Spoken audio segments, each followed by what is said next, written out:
Welcome to Basic Brewing Radio for Thursday, September 9th, 2010. I'm James Spencer.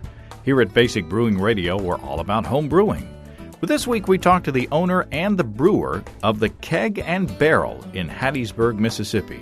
John Neal and Sam Sorrells tell us how they've introduced brewing on a small scale into an established pub. Yet another way home brewers can get a foothold into the pro-brewing world.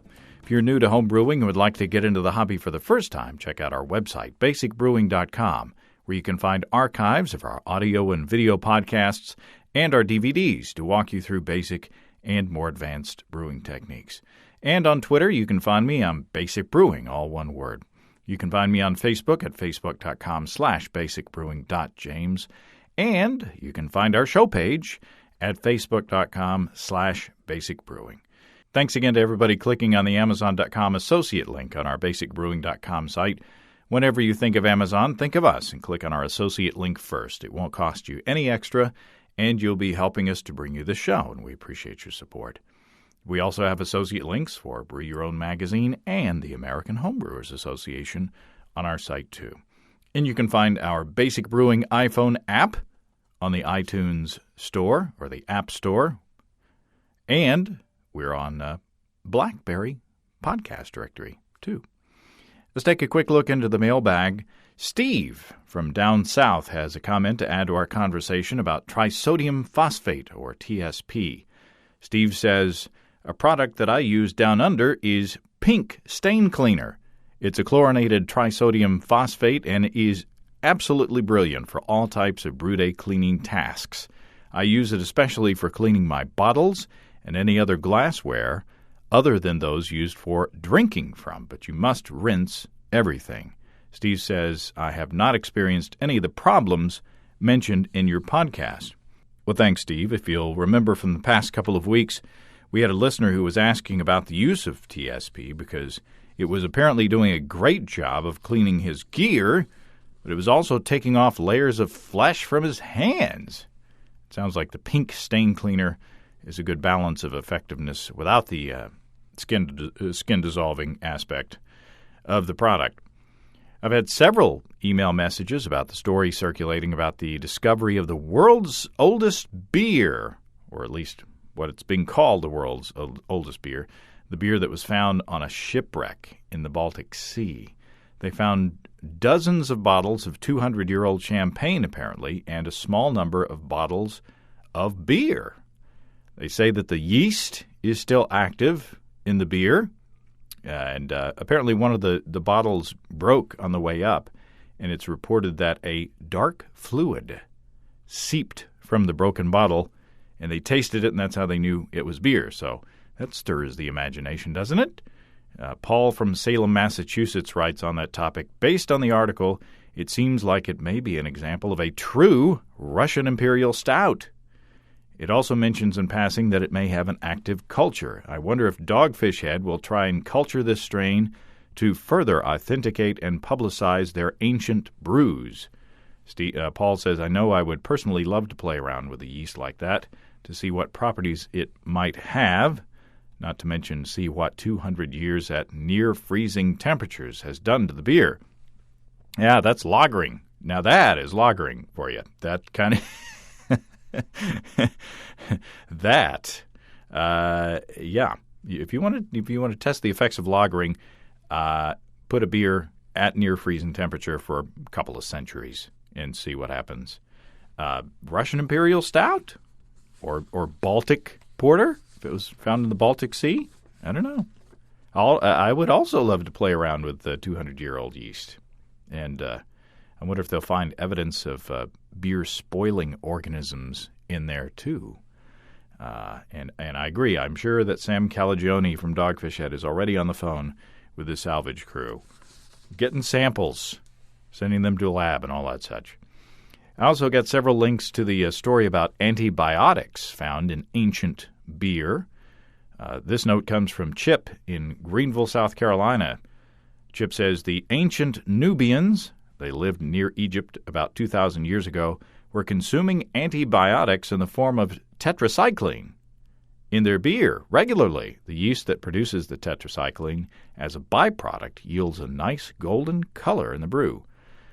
Chip says someone must have been paying attention in Nubia because bones that were analyzed from the period are loaded with tetracycline. I'm going to drink one for the Nubians. Beer beats those huge gel caps hands down. I agree, Chip. It also beats a shot in the rear, or the arm for that matter. Sinus infection, you say? Take this prescription down to the pub, and they'll fix you right up. Kevin from Roslyn, Washington, has a tale of woe in connection with his homegrown hops. He says, harvested my hops yesterday evening, just a few dozen cones from this first year and one vine. Anyway, put them in a paper bag and was setting up a warm window sill and fan to start drying them. He says, I would have made fresh hop beer, but we're in the middle of moving. Kevin says, I opened the paper bag to check, and it was full of aphids, happily enjoying the cones. I have been skirmishing with the aphids all summer between a chrysanthemum spray occasionally and a healthy population of ladybugs. I thought they were in check. Guess not. Certainly the warm indoor, overnight, and lack of ladybugs helped out the aphids anyway. Any thoughts on salvaging the cones? That's a good question. I'm assuming that the aphids were dining on the green vegetative matter on the cones and not the yellow lupulin, which is the good stuff and why we use hops in the first place. I'm wondering, I'm betting the hops are okay to use if the lupulin is still intact there, even though some of the cones have been nibbled on. I'd be curious to know if anybody else has experience with this kind of problem. Trying to use half-eaten hop cones in their beer. Be ashamed to throw them away. My problem this year, last year I was complaining about the Japanese beetles. No Japanese beetles on the hops this year, but my problem this year was the high heat and dry conditions around here. And luckily, I got one harvest from my Cascades early in the summer before they turned crispy later on. And I've just about given up on the Hollow Tower, the Saws, the Goldings, and the Fuggles. And I don't know, I may move them to a shadier spot next year to give them one more shot, but I've about had it on those. I posted a question on our Facebook page asking who brewed this past holiday weekend, Labor Day, up here in the States. For those of you out of the country. And I got a lot of responses. Great to see. Just incredible, the variety of beers being brewed by you guys. And there was even some mead in the mix, too. Unfortunately, I had to work on a couple of projects over the weekend. I had to labor on Labor Day weekend. And Steve posted that he painted his kitchen. So maybe we'll get to brew next weekend. Okay, as often happens with these interviews, this one started with an email. Sam Sorrells sent me a note after he heard the Going Pro panel that I moderated from the National Homebrewing Conference. Sam said that he would have liked to have heard more from pro brewers brewing on the Nano scale. Sam has worked away to get his foot in the door of professional brewing in an interesting way. He's a home brewer. And he's working with his friend John Neal, who owns the Keg and Barrel, which is a pub in Hattiesburg, Mississippi. And they're working together to add some local flavor to their tap line there. Now, Mississippi is a challenging environment for good beer, and I can certainly identify with that living in Arkansas. There are more dry counties in Arkansas than wet ones, and only a handful of professional breweries. Now, it is getting a lot better here. And at least we don't have the alcohol cap like they have to deal with in Mississippi. But to get some insight on how Sam and John are bringing local craft beer into their community, I gave them a call. With John Neal and Sam Sorrells, welcome to Basic Brewing Radio. Hey, James. You guys are down in Hattiesburg, Mississippi, the beer mecca of the South. Theoretically, you guys are carving the foothold of the beer mecca of the South.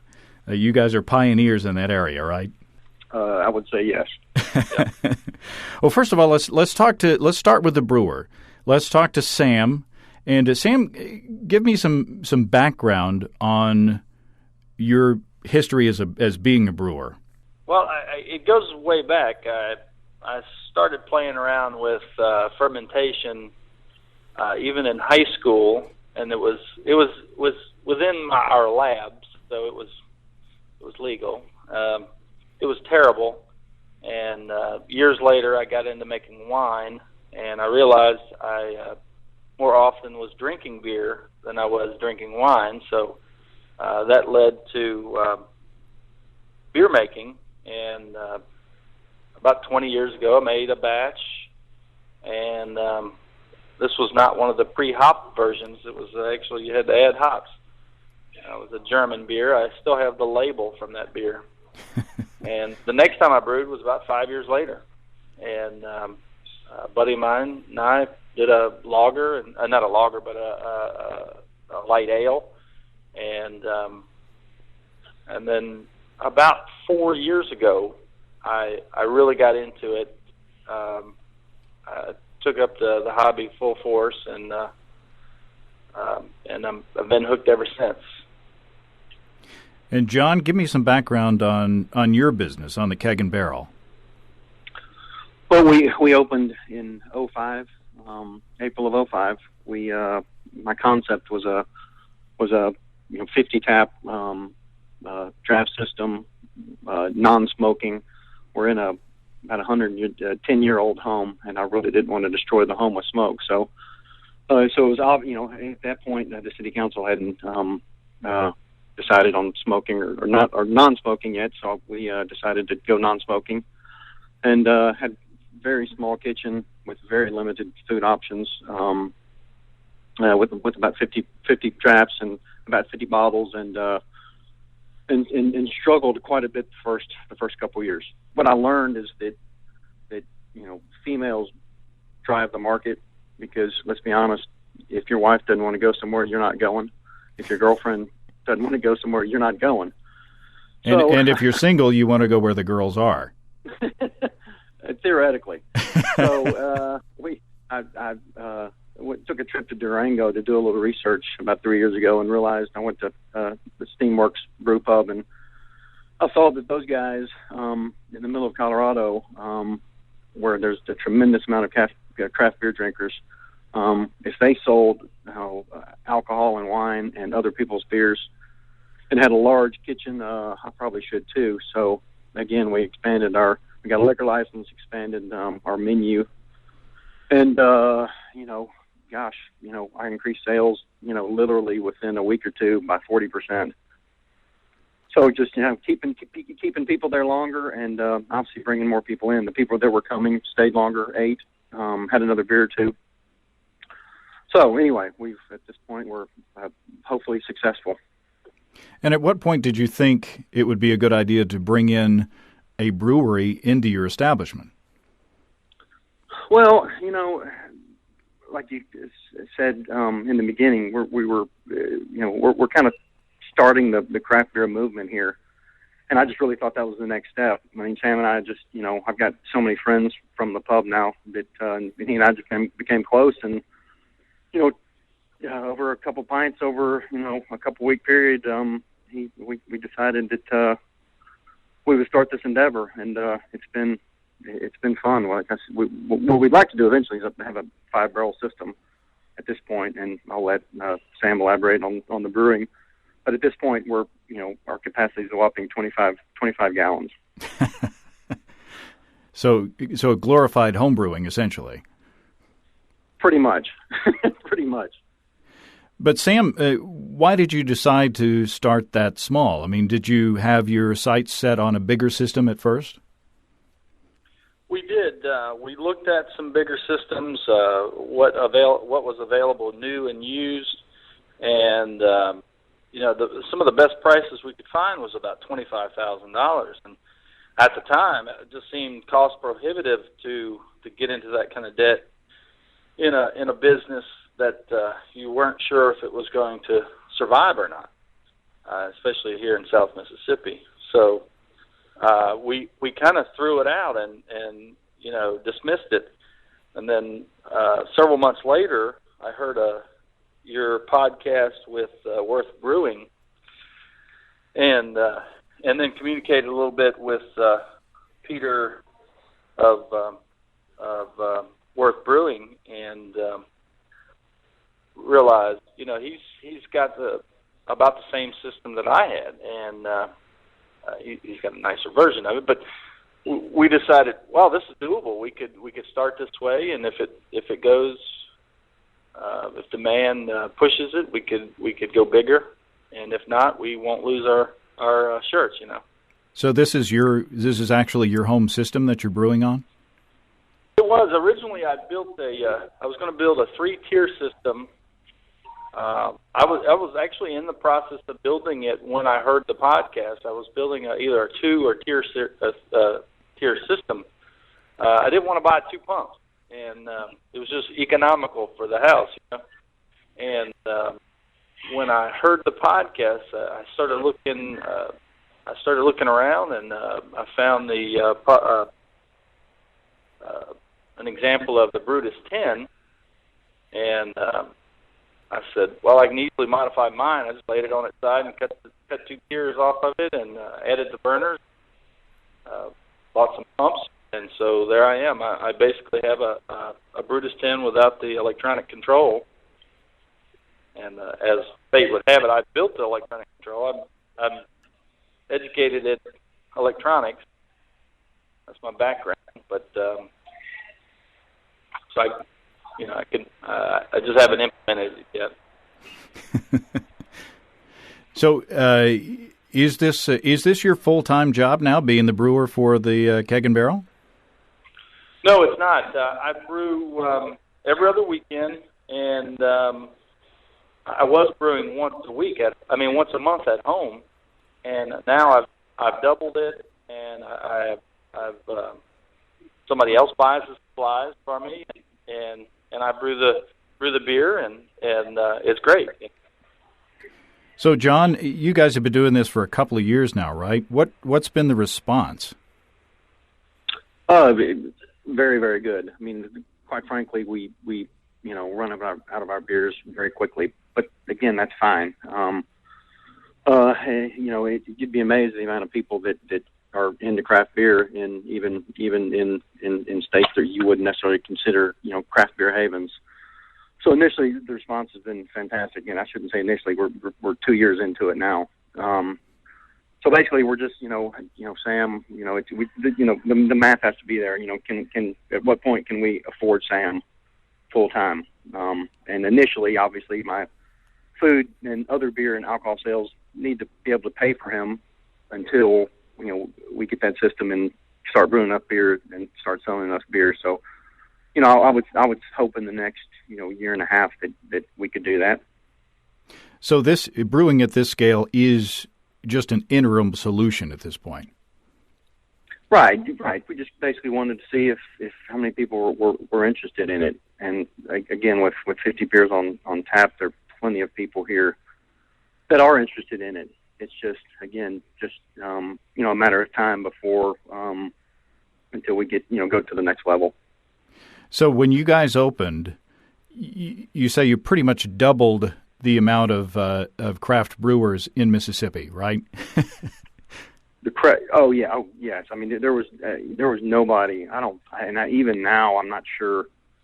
There's a place in Jackson that the Bulldog, and it's a pretty famous place in New Orleans that now has, I think, not as many taps as we do, but 5 years ago, I mean, people literally thought I was an idiot and told me that to my face. It was just my Budweiser rep said, "You're not going to sell nothing but Coors Light, Miller Lite, and Bud Light." And I said, "Well, we'll see."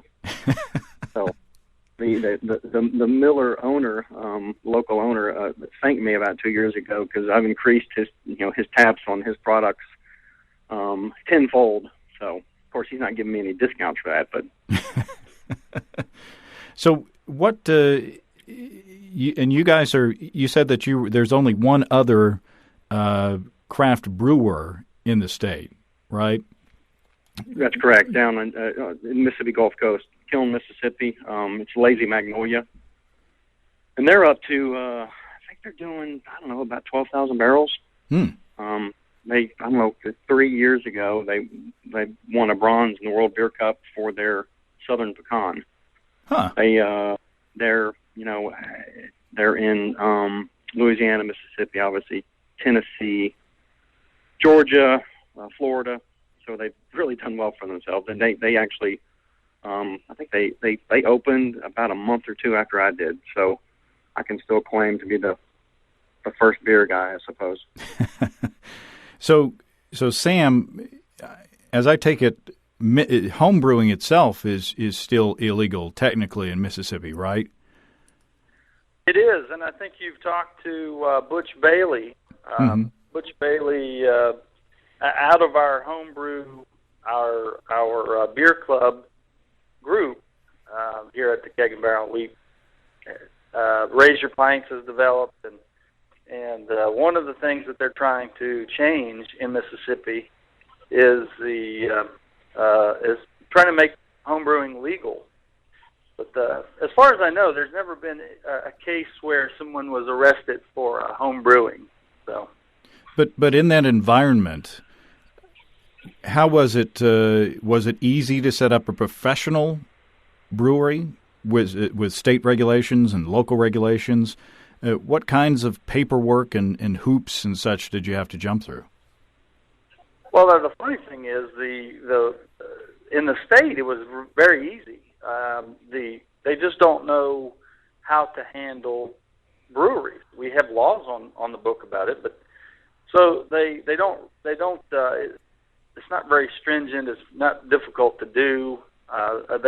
He welcomed us, into the business, but the Fed paperwork was a nightmare. But which I did myself. Well, a lot of times that kind of paperwork is handled by a lawyer, and they suffer through it. But we did the paperwork with the Fed, and then started working with our state alcohol board, and got our license pretty quick. The paperwork for the Feds is a small book. I mean, it's huge. And but the paperwork with the state was 5 pages. Huh. Well, so that's contrast. So once you're set up, do you have to get each beer approved through the authorities, or do you pretty much have free range to brew whatever you want? No, that's a good question. There's another throwback there is that our laws concerning brew pubs is still based on prohibition. So I'm limited to a 4% by weight beer, whereas the distributors in the state can sell a 5% beer. So I'm a little hobbled, but we work around it, and our beer does have to be tested, one time. So if I make a stout, I have to, send it off to get it tested, and then they allow us to sell it. Huh.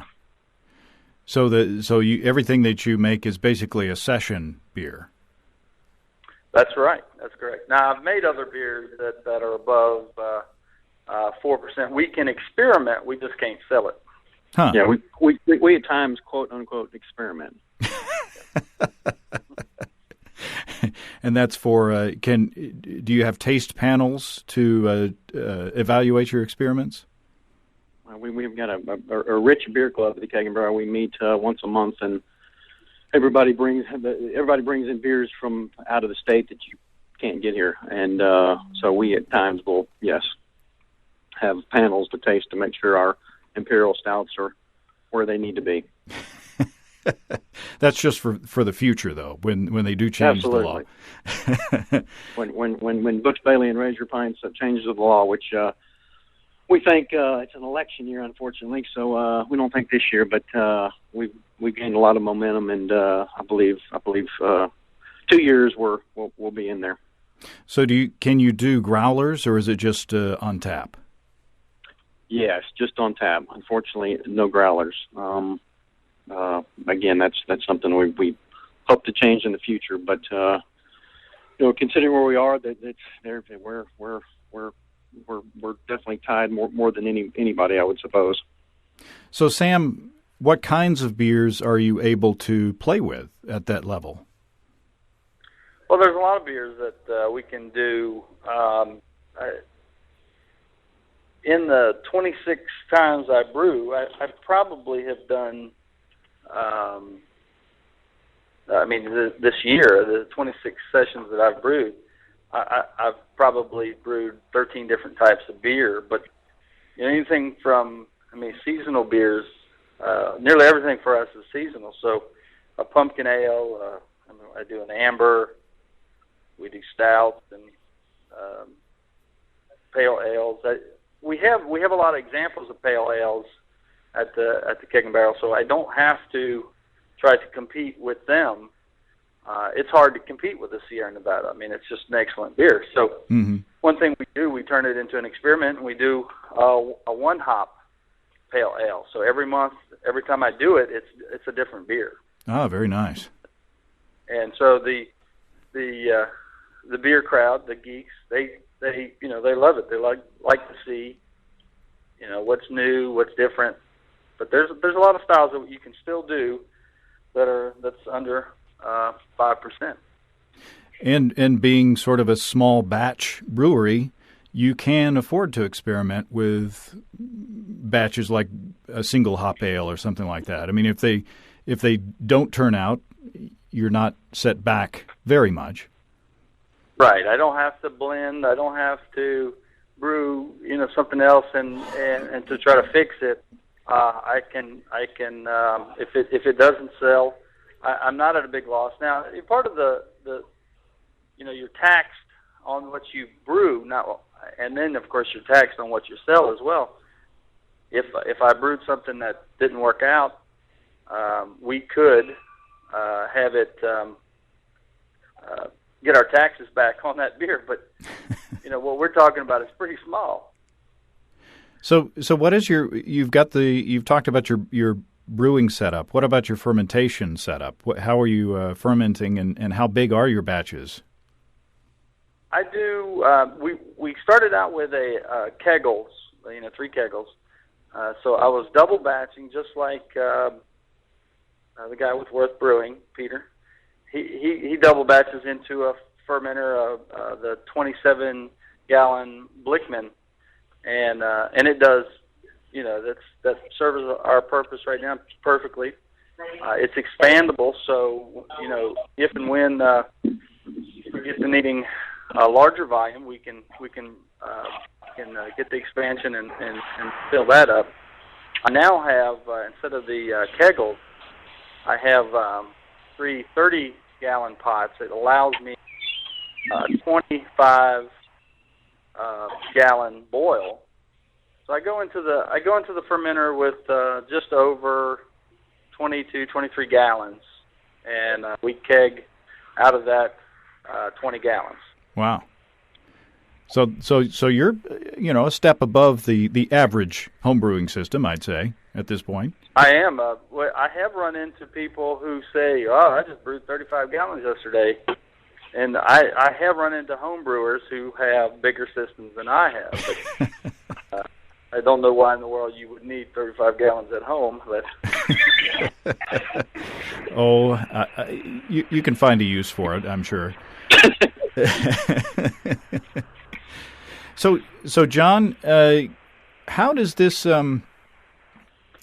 benefit your business? Why would, say, a restaurant owner want to do this, bring a brewery into their restaurant? Well, just overall, even if we don't ever go any bigger, again, Sam and I have a great relationship. It doesn't cost me any money. We're probably breaking even. And it's something that, we hopefully there'll be, 20 brew pubs in Mississippi in the next 30 years, and we can call ourselves the pioneers. But I think long term, we are going to, amp this up and start brewing in larger batches. It's just a matter of time. I think you get some street cred with the beer crowd. That not only do we sell other people's craft brews, but we're dedicated to it and are selling our own. We've gone through the trouble of doing it.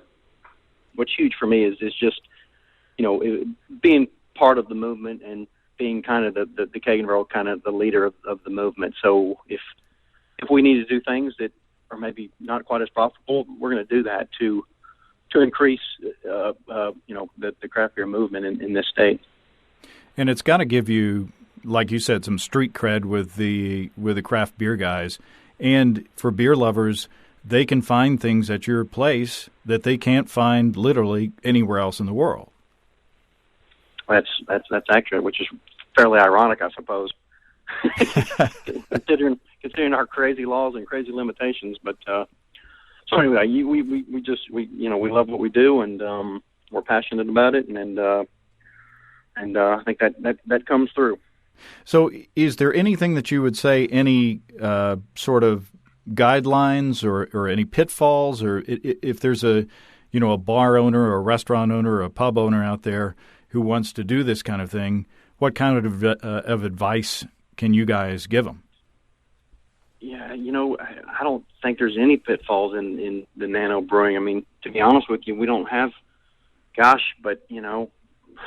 couple $1,000s in equipment, and Sam is, works for beer. And so, I mean, there's no downfall to it. If it works, it works. If it doesn't, it doesn't. I mean, it's going to work for us, but anybody else who wanted to try it, I mean, a downfall would be, not having a great guy like Sam that that might be there for 6 months, because quite frankly, he's teaching me, he's taught me a lot over the last year and a half, but I'm still not there yet. So if something happened in tomorrow, we're not brewing beer. Mm-hmm. So that would be obviously a huge downfall for somebody else that didn't have such a great relationship with a home brewer. Yeah, that's the thing. If you guys are, every business at such a small level is so tied into the personalities of the owners and the managers. That's absolutely. Yeah, it's kind of a risk you've got to take, so to speak. Yeah, and I would say the Keg and Barrel is probably even more so than other places. I mean, it's a very, very tight knit, small community. So it's not a huge risk either. I mean, when you look at how much you've got invested, it's not a huge risk. And matter of fact, a couple batches of beer will just about pay for, like, if I need new pots or new pumps or something like that. It's easily justifiable when you can recoup. It's cheap enough. I can recoup my costs pretty quickly, and we can expand as demand dictates. So can you get a premium for your beers, or do you have to charge pretty much the same as everything else on the taps? We don't have to charge less. I just went up on a couple, a substantial amount of beers, about 50%. We left ours at the same cost. So prior to a week ago, we were at the same everybody else. Now we're 50 cents cheaper. Yeah. So I mean, obviously, we can do that. I mean, obviously, it's brewing beer is as long as you're selling it, it doesn't cost a whole lot of money. In what we're doing. So what's the next step? I mean, do you have a plan or a timeline or goals? I have no plans and no goals. Well, I mean, like I said, Sam and I talked a month or two ago. I would like to go to a 5-barrel system. With that, if we added on to the building, of course, now you're talking substantial cost. Mm-hmm. We've talked about taking over our dark room and brewing in there. Obviously, a 5-barrel system's not very big, but then you're taking the darts out of the pub. So it's kind of we might. I would think we would start in the dark room, and then as we progress, then possibly add on to the building. Hmm. And again, you're in a historic house, so.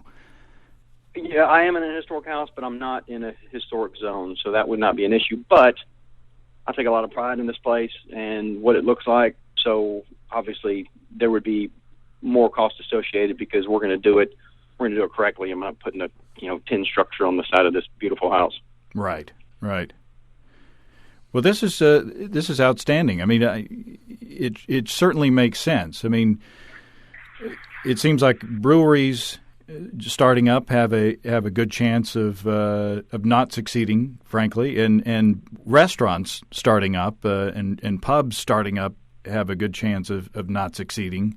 But if you find a brew pub or a pub that's already thriving, and sort of get your toe in the door and work a brewery in there, you can't lose. It works wonderfully. It absolutely does. You gotta sell plenty of other beer and plenty of other food, and a drink here and there. But yes, it works wonderfully, and I see the future is bright for the Keg and Barrel. Excellent. Well, hopefully one day we can get down there. We would love that. We would absolutely love that. Well, guys, keep on going, keep on brewing, and we will keep our fingers crossed for the raising of the cap, and so that it kind of unshackles you, Sam, and we wish you continued success. Well, thank you very much. If there's anybody interested in our organization, it's Google Raise Your Pines. It's raiseyourpines.com. And again, we're working on legislation to change these outdated laws. Awesome. Keep us posted. All right. We thank you so much. Thanks, guys. Thank you, James. I'd love to taste some of those experimental single hop pale ales that Sam is working on. And that is an example of how local brewing can bring something truly unique to an established pub or restaurant with little risk for the owner, really. And in this startup phase, Sam is working on his brewing chops so that, when they're ready to scale up to a bigger system, his skills will be up to the task. So best of luck to John and Sam and the Keg and Barrel. And if you're around Hattiesburg, Mississippi, check them out. And good luck to the teams working on all the legal challenges in Mississippi as well, both on the commercial side and the home brewing side. If you have brewing questions, show suggestions, or just want to say howdy, write to james@basicbrewing.com, or just fill out the contact form on basicbrewing.com. And please don't forget to tell us where you're from. You can check out our home brewing DVDs, Introduction to Extract Home Brewing, Stepping into All Grain, Low-Tech Lagering and Decoction Mashing, and Introduction to Wine Kits. We've got combo deals to save you a few bucks on our store. You can see a listing of the fine folks across the country who sell our DVDs on basicbrewing.com, and if there isn't a vendor in your area, you can order them online in our online shop at basicbrewingshop.com. Thanks to everybody who's continued to click on our Amazon.com link. We appreciate the support. Our featured products this week that were purchased through the link are Sunterra 120016 Large Fountain Pump, 200 gallons per hour, black, and Transparent Antique Gumball Machine, green. Thanks again, everybody. Remember, I can't tell who bought what, so no worries there. Just click on the Amazon.com logo on our site the next time you feel like Amazon shopping. We appreciate your support. And don't forget that you can also join the American Homebrewers Association and subscribe to Brew Your Own magazine through the associate link on our site. That's all until next time. Until then, thanks for listening, everybody. I'm James Spencer. Production help for Basic Brewing Radio and our website is provided by Kelly Dotson. Basic Brewing Radio is a production of Active Voicing. We'll talk to you next time, everybody. So long.